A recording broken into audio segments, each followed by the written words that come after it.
right. Hello, everybody. Welcome to Keeping It Local. I am here for episode 31. I can't believe it's 31 already. 31 awesome conversations, and glad to start the 30s officially off with Phil DePaul from Boom Zeal Enterprises, One Tom Plumber, United Restoration. I think I'm actually missing one. But what's up, Phil? How you doing? John, it's always fun to chat. I agree. Did I miss one of your companies, by the way? There's three, isn't there? No, I actually just sold the junk removal business. So, Oh, okay. All right. Well, that's good. I'm on Congratulations. point.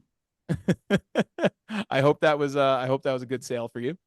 The reason why we're on today is it's going to be a lot of a personal story. I want to just give Phil like a bunch of flowers here, about how great his companies were, both companies, United Restoration and One Tom Plumber. So let me just jump right into the story because I'm sure a lot of people can relate to this. And Phil, I hope you haven't had to deal with this yet in your home, but coming home from a vacation, everything was great. July 4th weekend, having a great time. Walk into my basement to throw some laundry in, and I get punched in the face with that smell of oil. And I knew right away that this was a situation. So go in, check the oil tank, not leaking, thank goodness. Go into the room where the boiler is, and there's some oil on the floor, less than a gallon. And I'm like, oh boy, here we go. So I immediately call the oil company. They come, they do their cleanup, but they explain that there's oil under the gas fired water heater. And the guy said, he's like, look, I cannot advise you to turn this back on. You really need to disconnect this water heater, move it, then clean under it, and then move it back. So in my mind, I'm like, who is the only person I know that can do both of these things in one shot? And it's Phil because of United Restoration and One Tom Plumber.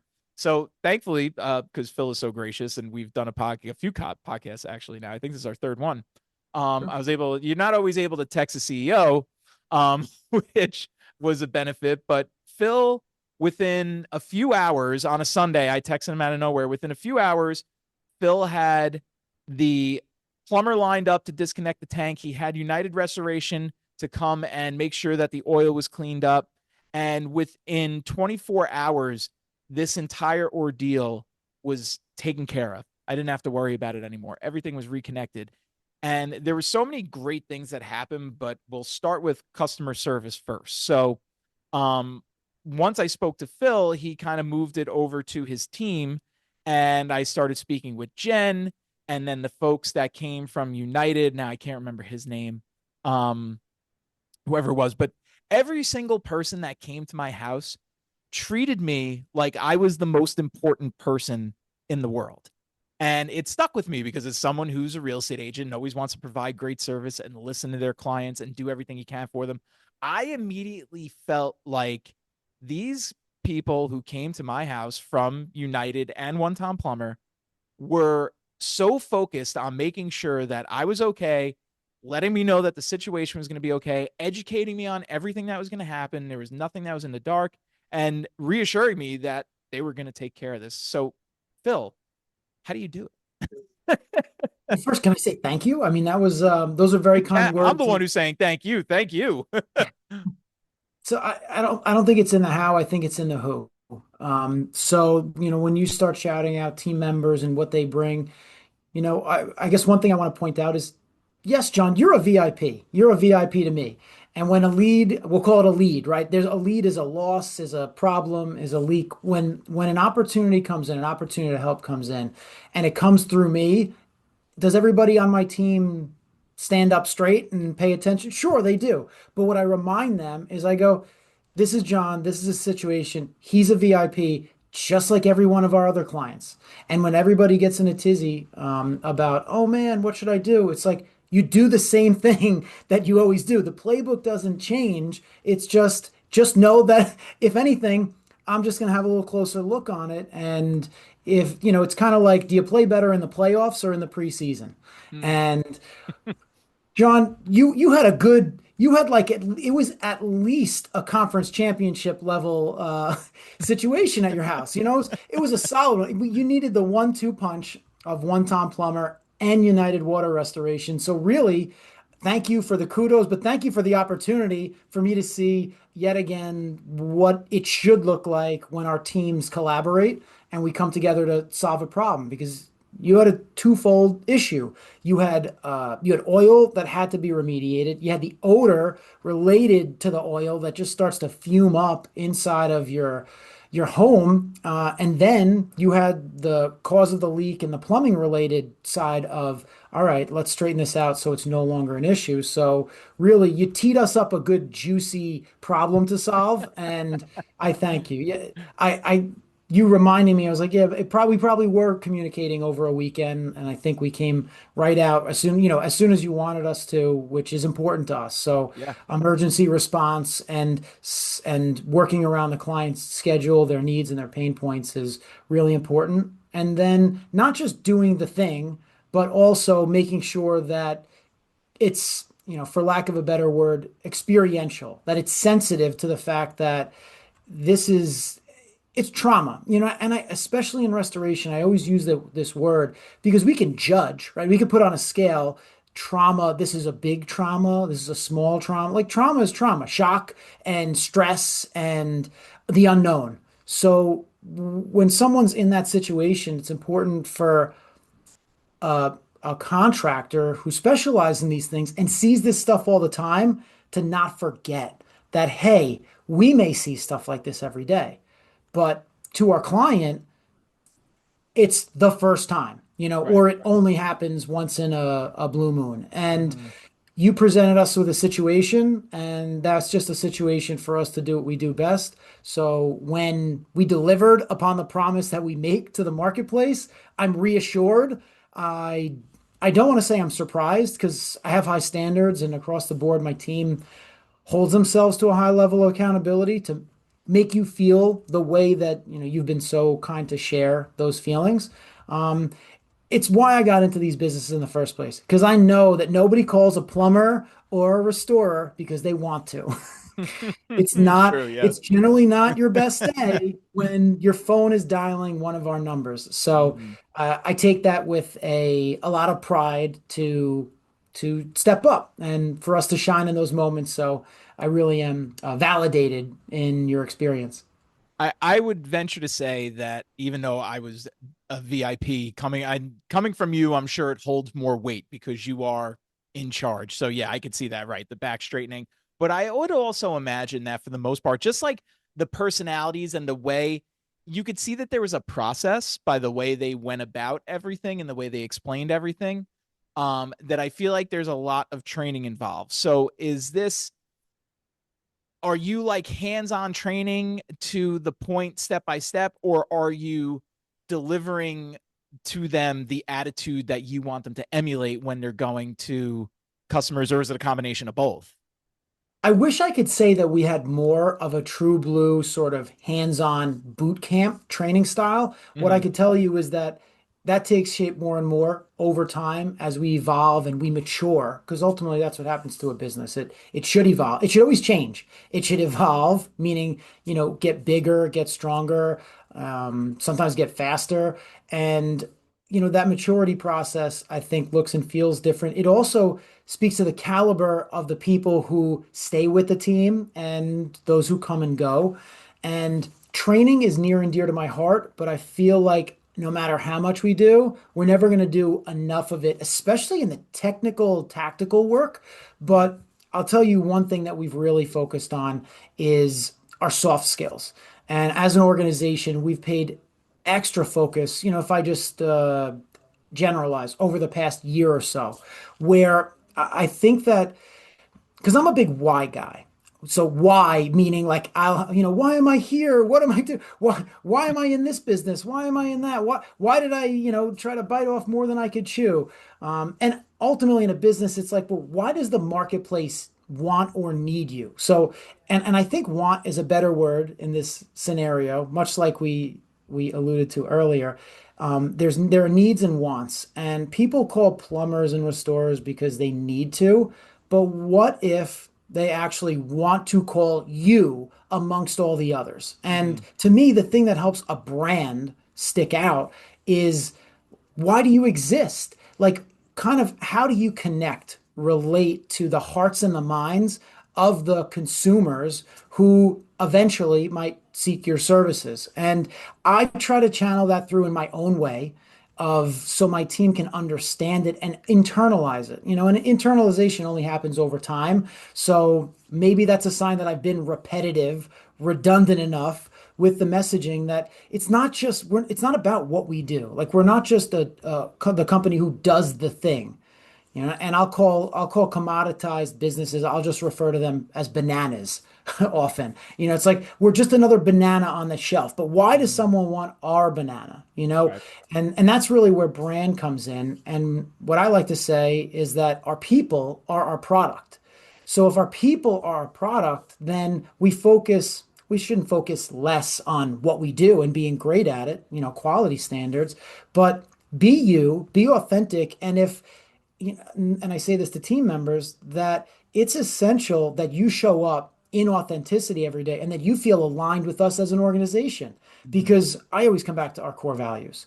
And the more that I talk about our core values and the more that my team talks about them and embodies them and uses them in everyday language, the more like that's what culture is. And I could tell you that there's no coincidence between the training from a soft skill, attitude, behavioral level, that continues to evolve given the emphasis that we've put on our core values, which also helps build culture. So I think the answer I'm giving you is that our training process is less of a rigid ABC 1, 2, 3 XYZ process at this moment.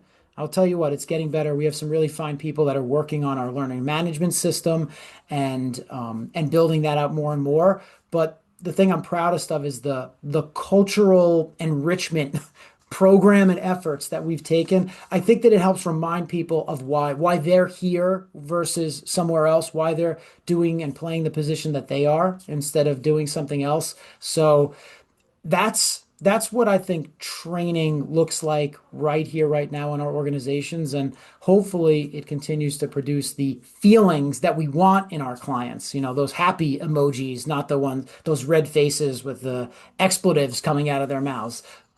Well, you definitely succeeded with me. I mean, I think when you're talking about these services, there's a balance between skill in the job and then, like you said, the soft skills. So there has to, in order to stand out and in order to be great, there's got to be a combination of both. Because I'll be like, someone could be the greatest plumber in the world, but if they're going to come in here and be a jerk, I don't care. Like, I don't really want to hire that person. I don't want them coming back. Or if even if they do a good job, but they were, not maybe rude, but didn't explain anything, or I didn't feel like I could fully trust what was going on. I'm not going to be like jumping through the door to refer that person or use them again. I'm just going to say, okay, yeah, they did the job. It was good. See you later. And that person might get a lot of business because of how skilled they are, but to get that repeat and referral business is probably not going to happen And for and that let's be person. honest, plumbers have a stereotype, right? So Oh what yeah. if I say the stereotypical plumber? What does that look like and sound like to you, John? uh, I don't want to age anyone here, but and when I picture the plumber, like I picture the older person who is not really driving around in the greatest truck. They're just like a true blue collar person, but there's not a focus on the finer parts of the business, like having an iPad or having any type of electronic communication, like old receipts, like old van, lots of stuff. And I know I'm just going to get like crushed with the bill as soon as they walk in the door immediately. Like that's the image I have of the plumber. It's just like the random person who looks like the person next door who knows how to deal with the pipes. I don't know So if that's the right. Sorry for all the no, see, plumbers out there's there. no right or wrong because what you just described, it's arguably just a caricature in your head. It's based on reality, but it doesn't have to be reality, and you're not really calling anybody out. So think about the challenge and the opportunity from our standpoint in the marketplace. Plumbers have a stigma, they have a stereotype. So now when you think about One Tom Plumber's model, what we've done is sort of reverse engineer the experience to say, well, this is how people generally think about a plumber, a transaction, or a dealing with a plumber. How Mhm. can we flip it on its head and make it experiential, make it built on, address as many, if not all, of the pain points that the typical plumbing buyer has when experiencing a plumbing service. And that's the thing that makes me really proud is trying to raise the bar, not just on our own services and what we do and how we do it, but ultimately what I want to be able to do is to draw such a big distinction between our service levels, the experiences that we curate with our clients, and at least the stereotype or the typical. Because what happens is the more that the marketplace sees that there's anybody doing something to a high level, then they're going to flock to that thing until that bar rises. So what really excites me is that I want to do the thing, and in this case, it's emergency plumbing and drain cleaning services on Long Island, and I want to do it to such a level that the industry, that our competition or our peers have no choice but to adapt and evolve, because ultimately who benefits in that situation? It's our All the communities. consumers, right? Yeah. Yeah. And that's fun. Like that's not raising the bar on yourself. That's not raising your bar on your company, your team, or your product. That's saying, I'm going to do this so that everybody else takes notice, including those who now have to sort of chase the market leader. And make no Mhm. mistakes, we plan to be the market leader for a very long time in this space on Long Island. So the gauntlet is thrown down, John. I love it. And I honestly, like you are in my mind, like you're on my preferred vendor list. Like I will be referring you guys to every single client customer that I have because of the way that I was treated. And I'm glad you mentioned service because that was another it was the next phase two of the story. So now, first of all, you underpromised and overdelivered, which I love because you gave me a quote for what you thought it was going to cost, and the final quote came in so far under that, and I was like, holy! I was like so happy because I'm like, oh man! And the quote you gave me wasn't. It sounded what it should cost based on what I know about oil, So I'm like, okay, yeah, that's probably where it should be. Phil's giving me a good quote, and then you came in and that quote was more than cut in half based on the work that was done and everything. And I was like, oh, wow. And you said, you're like, I'd rather start you at the top. And then if I can knock it down, I will. And that was amazing. So from that point, I was like, all right, I don't want to have another oil problem and spend more money to eventually convert to gas anyway, because we had the gas, like gas was coming at some point. So now I'm like, all right, let me like they came here, they did a great job. Phil was amazing. Let me call One Tom Plumber and see how much it costs to get the gas conversion fully completed. Here's the thing though. The reason this happened is because the service of my oil company, who I'll not name because I have a mantra of never disparaging other businesses, with this podcast or with my referrals at Kings Park Business Referrals, You anything. have nothing nice to say. You're not allowed to talk bad about another business ever. You are only allowed to say good things about a business. Um, it was their lack of service and their poor service that led to this happening because ultimately the leak was caused. It was in the little filter can that's attached to the boiler, like the little oil filter, and it was an old steel one. And the guy told me, he said, "Oh yeah, we don't use it. No one uses these anymore. This is old." AKA, your company has been here for like 5 years servicing this boiler since I've lived here. And never once did one of the technicians say, hey, they're using the old steel one. We got to convert them to the new one. I guess they're plastic now, so they don't corrode, they don't break.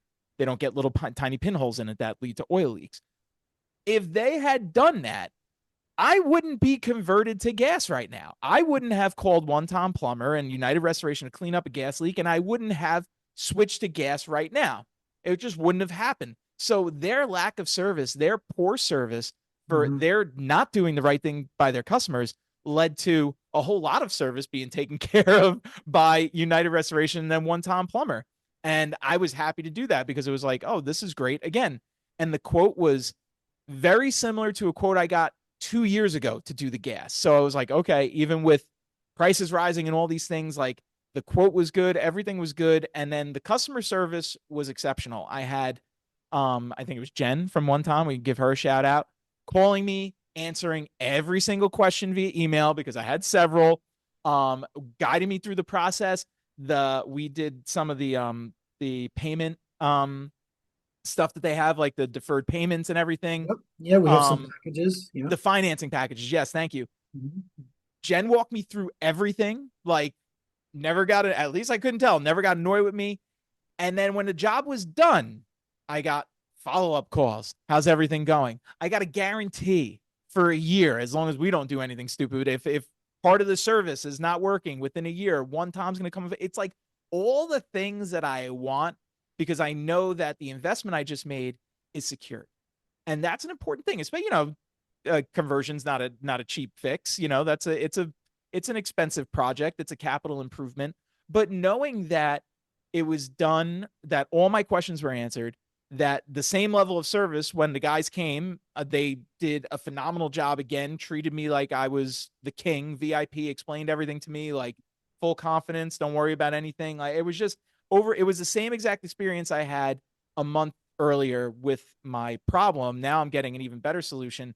And it was just top notch, end to end. Everything was just, it was tight, it was neat, it was well done and efficient and worth the money, in my opinion. So again, kudos. Well done, Phil. Man, John, we got to put a disclaimer at the bottom of the screen. This man is not being paid for his testimony. I'm really not.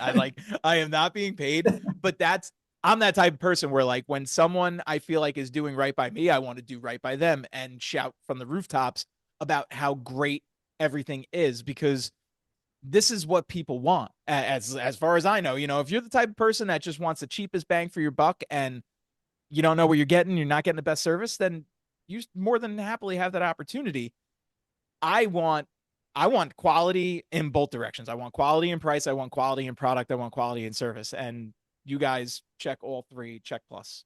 I Well, was giving it's it a great grade. to hear. And I appreciate you kind of pointing out, some of the details of your experience. And to be clear, nothing that you described was unique or special to you being you. It was just us doing what we do. So, and maybe it hits on the training point because even if I feel like maybe we're not doing enough or I'm personally not doing enough to train, I'll tell you what we become more and more every day. It's process driven. Mm-hmm. And unfortunately, it sounds like the last service provider that you had missed opportunities to look out for their client and also probably generate some more revenue and Mm-hmm. a life and maybe a lifelong client as opposed to a period of time. And it could have been a single technician, or it could have been a technician that it could have been a technician that didn't care, or it could have been a technician that cared but wasn't trained and didn't know enough, or it Mm-hmm. could be, a company that maybe the company just doesn't care or gets, we get comfortable. Sometimes we get lazy. And I think the best thing for us to do is to always find some way to stay engaged at getting better at the thing that we do. And so, what's funny is, and as you were talking, I was thinking about this concept that I love. I once heard someone say that you can go shopping at the mall, you can go shopping at the supermarket, but how do you go shopping for plumbing services? Right? So Mm-hmm. you actually do the consumer a disservice if you don't present them with price, if you don't put a price tag on it, if you don't say, hey, just so you know, this is what it would cost to do this, and here's why you might do it. Hey, have you ever thought about doing Y? Hey, what about Z? That, it might sound like upselling. It might sound like pushy, salesmanship, but if it's done with the right intention and if it's done systematically and procedurally, then you're actually looking out for the client and you're giving them information upon which to make decisions. Who am Yeah. I to judge or say whether you have the money or don't have the money, whether you care about this risk or you don't care about this risk, whether you buy bottle, like how do I know if you buy 1,000 bottles of Poland Spring every year, which costs you more than it would to put a whole house water filter, Right. on your tap. And then you're not dealing with all that plastic. So I think that sometimes we get maybe it comes down to habits or the lack thereof of good habits. And I'll tell you what we really try to instill is good habits, which make up standard procedures. They're the playbooks by which you want a business, at least as me as an entrepreneur, I want a business that operates predictably every day, all day, so that my client knows what they're going to get. Because the second you stop knowing what your favorite local restaurant is going to taste like when you order your favorite dish, or pick any global chain, that your experience is consistent from place to place, time to time. And the problem is especially in the blue collar contracting world, is that business isn't approached with the same level of consistency and discipline, because a lot of businesses start out with technicians. As Michael Gerber would say, anybody who knows the E-Myth, which I'm a big fan of, he would say that a lot of business owners are technicians suffering from an entrepreneurial seizure, because you take the thing that you do or you're good at and then you start a business based on it. Look at me, not a plumber. I wasn't born a water damage technician, a licensed mold remediator. I, I know what I'm good at, and by hell, I know what I'm not. I try to stay in a lane where I can provide solutions, but if the technician tries to step out of their lane and build a business, a lot of times what they're building is not a business, but it's a job. Hmm. And it's just a job where there's no boss, there's no accountability partner. And it's not a knock on anyone or anything. It's just circumstance, right? Because I mean, I'll argue that none of our plumbers will ever be the best plumber on the island, because that plumber's probably out there, but there's only one of them. So how can we have, it's like McDonald's. They sure as hell don't sell the best burger, right? You can get a better burger arguably anywhere else.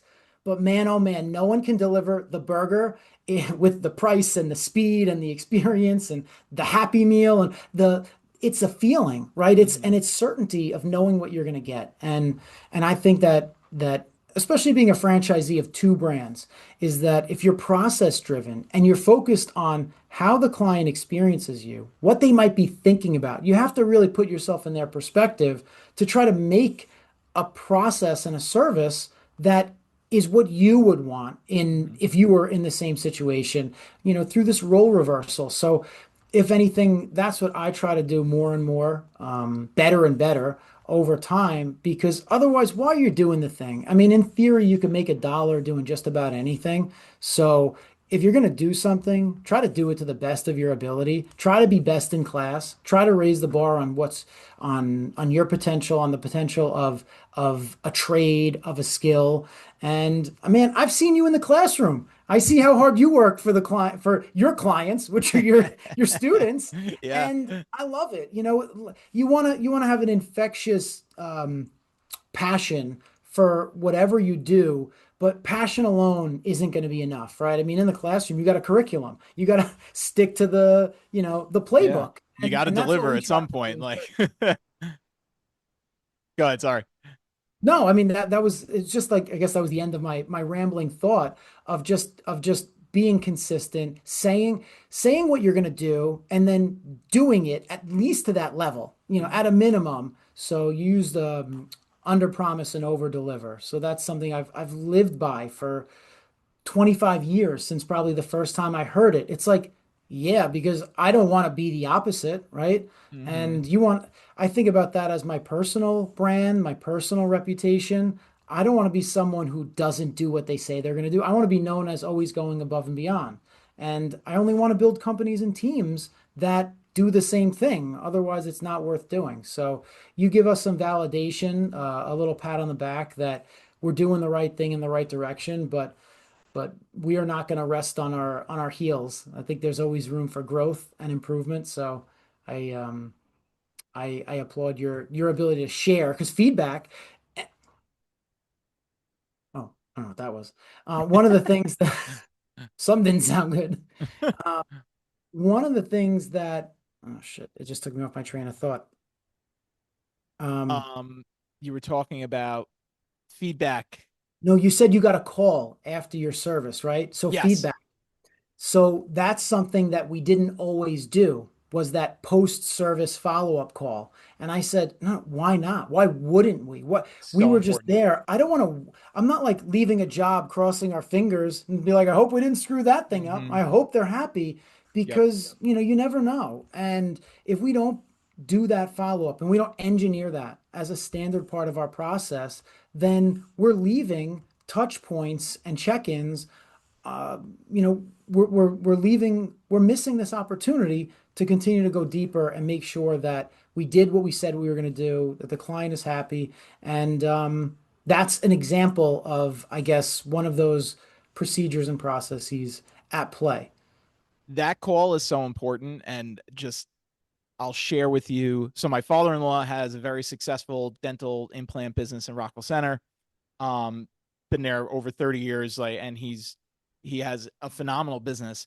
And one of the things I learned from him was, sometimes for whatever reason, when I was living there with my wife, once I wind up in a car with him for whatever reason, after work, and when he's driving, or if I'm driving, whatever, he calls personally every single patient he saw that day while on the car ride. And he's just, hey, so and so, just want to, just checking in, see how you're feeling, blah, blah, blah. Remember to change, get an answer, but I'll leave a message and just say, hey, just want to check in. And I was like, wow, that's why so many people have been going to him for so long. Just from that, and that's not all that. Obviously, he's doing a good job and whatever. Like, it's all those things, but then that last touch of like just checking in on you from the doctor. Like, I never have my doctors never call me to check in, see how I'm doing, like they never give me a ring and just say, hey, I know you're just in and you got that cold or whatever, but just want to see how you were doing. Like, it goes so far. And to do that, I think in any business is a lesson learned for anybody out there who winds up seeing this. Yeah, make that call afterwards. But the thing is, you also have to be confident in what you're doing. You have to kind of know that you are doing a good job, that the service is there, that Yeah. it's high quality, You because might not, and you got to be open to knowing that you might not always do the best perfect job from that person perspective, right? right. So fear could stop us from doing that check-in, but really that's how learning happens. You get tighter feedback loops. It helps you improve your product and your service. And I'm sure it's no joke for that's no coincidence for why he's been as successful as he has with the relationships that he has in his practice. Yeah. Well, yeah, like you said, people are probably more afraid of like, oh, what if I didn't do a good job? It's like, well, if you did a good job, but maybe they weren't happy about something, or maybe there's a little bit of an issue now. Who knows? A million things could happen, and it doesn't mean anybody did anything wrong. But the willingness to check in and make sure that what you did was up to an acceptable standard and beyond to them is, I think, super important. It Um, goes a long way. yeah, I mean, it's like it's like that's why real estate is just such like a different, because it takes so long. So like you're constantly following up and constantly checking in, and there's so many like checkpoints that need to happen by the time the deal closes. When you get there, it's just like, okay, do they want to hear from me anymore? I don't know. Do they want to, like, what? Maybe I'll wait a few weeks to check in. It's a good Usually question for you. What does your post-closing follow-up relationship look like with one of your clients? I'm glad you asked that. Thank you.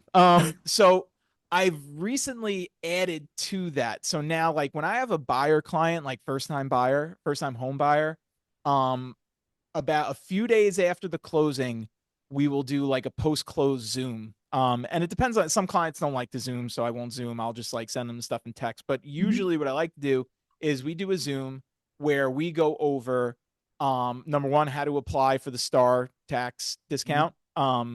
And we go to the website and I just show them the information there, how to do that. Then we discuss filing for tax grievance, because you got to do it every year. So I show them who I use. I show them how easy it is. I get them set up on their, we call it Home IQ, which is not, it's not an, it's kind of like HomeBot, where it tells you your equity over time. It's a way for you to track. And I set them up with that, a monthly report. We go over another item called SentryQ, which I love. I send it to all my clients to use. It's a free app where like you could you take a picture of the serial number of like an appliance, like your stove, and then within that app it populates like the warranty information, any parts that it might need to fix. It's like an all-in-one home maintenance app. It's phenomenal. So I'll show them how to use that. I'll show them how to create their tasks in there, like change your AC filter, change this. So that's right, usually about a week after closing we go through all of those things. And then after that, it's just checking up with them. Anything that I have of value to offer them, I give them a ring. Like we do a shred event and signature every year. I always remind them about the tax exemptions. When they hit their 2 year close point, send them a reminder like, hey, you just reached 2 years. You're exempt from capital gains. If you were selling, hope you're not. Let them know about interest rates. I always let them know about recent sales that are happening like right around their area, especially if I'm involved, and saying like, hey, your home value is about to just go up a little bit right now. Like, why? Oh, we just sold this house. So, um, and then I always follow up. Like, I'm sending like a quarterly gift. Usually, I'm making phone calls, sending them a note here and there, just to let them know that like I'm here and I Still thinking about appreciate. them. What's Yeah. that? Still thinking about them, right? Sometimes Yeah, it's that simple. always. And I have also like monthly stuff that goes out. But to me, with the first time home buyers, especially like sellers who are moving on and they're relocating and stuff, I don't have to follow up with them. I'll check in like, hey, how's sunny Florida? Like, I'm jealous. But like the first time home buyers, like I have to remind them too that like, look, things are gonna go wrong. Like the day you move in, like it's just the way it happens. Like you're gonna have stuff to deal with and don't call someone without calling me first. Like, and I tell them, if you need a plumber, call me. I have great contacts, people that will take as good a care of you as I do. Sure. Um, and whatever the service is, like that is really important because they're always on edge too. You know, they spend a ton of money. Like they don't want they don't want any problems, but it happens. So the first few weeks there with first time home buyers is really important. Make sure they're settled in, make sure everything's going good. Good Um, stuff. yeah, you reminded me of one more thing too. Forget it. I forgot it. Um, doesn't matter. It was another kudos, but um, I yeah. love the intentionality of your process. And look, you know it, like you rattle it off because it's important. Well, and it's and like you said, it's evolved and it's been years in the making. And why? It's because I don't want them to think that this is a transaction. I always tell them, I'm like, deal's done. This is just the beginning. Like you're gonna get more of me than you ever did. You're probably gonna hate me at some point because I am here now. Like now I'm in your life. But that's what I want to be. It's not just about closing that deal, and it's not about generating more business and everything. Like I have a passion. We were talking about this story before. Like I have a passion for financial security. And the home is the biggest purchase for most of the people that I'm dealing with. You know, like the Mm. home is that security. So I feel like it's inherent in my job to make sure that I am doing everything I can and putting them in the knowledge of dealing with their home and knowing what they have to do and maintaining that equity. Like that is part of my job. It doesn't end when the deal ends. It's like, okay, how do we maintain this investment and maintain this equity that you're building in there and then show them options for what they could do? Like that's all encompassing to me with real estate. And it's, if people are going to trust me, like I want them to know that they're going to get that. Well, I mean, kudos to you. And I know this is your off season from teaching, so you get to put on your real estate hat a bit more full time and probably think about the year ahead. You may even have a process like that in place, but it just speaks volumes about, you know, I kind of almost go back to personal brand, right? Because the personal touch is what you want on everything that you do. And you're able to put that on it. And I mean, if I may share, you're pursuing your broker license now. So you're trying to go from just a me to a we, right? And you're in your sphere of influence, and that's cool because with that comes challenges because when you're not a one man or one person operation, then once you become a single layer removed from the client experience, you're like, okay, how do I still keep my finger on the pulse of it? And that's the trick in businesses like ours where it's not owner operator or owner technician. Right, Like right. that's not our model. And look, in real estate, it does take a village as well. So there's commonalities, and it's just like, all right, how do we keep engineering the process for the client that continues to be emotional, be meaningful, and be valuable? So it's good stuff. You reminded me of exactly what I was going to say because I was thinking about like, yes, there must be a dilution of Phil, at some point, right? And it reminded me to mention this in my business, like, and I've said this before, but the people that I'm working with, especially like within the transaction, like the loan officer that I recommend a lot, the attorney that I recommend, the home inspector that I recommend, like they treat the customer, my clients who are my people, like this is my sphere, my friends, my family, my coworkers, like they treat them exactly how I treat them. They might treat them better than I treat them, which is great. Like I'd rather be the worst on the team than be the Mm. best. Like Thank they are phenomenal. Like they are so good the way they handle and that, which I'm sure, like, yeah, you probably have the same mindset where it's like, I'd rather them think I was low on the totem pole compared to everybody else. Yeah. I, the idea is if you're ever the smartest person in the room or you think you're the smartest person in the room, man, you're in the wrong room or you need to change the occupants of that room because Yeah. I think that, that's the best leverage that we can get in our lives is from other people. It's like the circle of five or, who's at your round table. Hmm. Um, it's so amazing. And look, your people make you look good in their area of expertise, right? Hmm. And it, that honestly, that's really how, think about it. That's how communities are built, right? Hmm. It's got to go from one to many to an exponential amount of many where there's these meaningful, not transactions, but exchanges and experiences. So that's the idea. You get to amplify the effect that you want to have through the real estate process, which, yeah, it is a transaction, but by hell, it's like a whole undertaking to execute Hmm. this transaction. Hmm. It's not, Yep. you're not going to the register and checking out for a pack of gum. I mean, this is a whole thing. So that's cool. And I'm sure that the first closing you ever did, the first sale you ever made, and the last probably look materially different, just like the first job that we did and the latest job that we've done. Yep. The same. Yep. But like you said, you learn, you grow. Well, I've taken up a lot of your time, and I know you got other things to do. Oh, Um, this is very valuable, so thank you. well, I appreciate you coming on. I appreciate the work that you do. Like I said, you will be my you are my number one. One Tom Plumber is my number one Tom Plumber. Anybody who wants great service, wants the job done right, and wants to be treated well in the process, I would highly recommend you guys.